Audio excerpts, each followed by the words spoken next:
Sa kuhang ito ng Municipal Disaster Risk Reduction and Management Council ng Talisay, Batangas, makikita ang pagbubuga ng makapal at maitim na usok ng Bulkan Taal 558 kaninang umaga.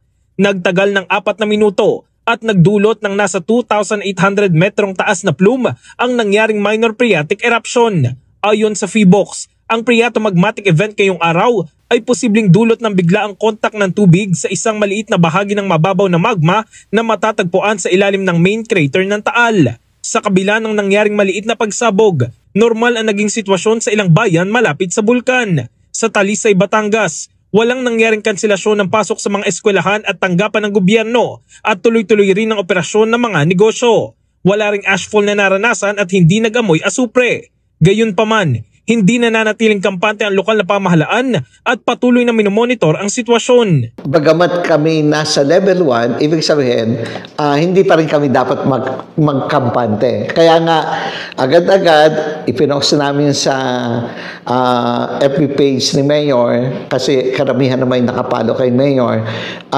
nakalagay doon, ito ang tunay na nangyari kanina. At nagkaroon din kami ng paunawa na huwag ito magkokos ng panik.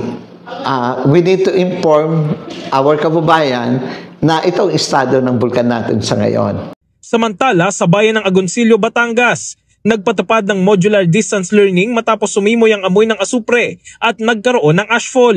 Agad ring nagtungo ang kinatawan ng lokal na pamahalaan sa Barangay Banyaga na pinakamalapit sa Bulkan Taal upang kamustahin ng mga residente doon at alamin ang kasalukuyang kalagayan ng bulkan. Sa kabila ng phreatomagmatic event ngayong araw, nananatili pa rin nakataas sa alert level 1 ang Bulkan Taal ayon sa PHIVOLCS.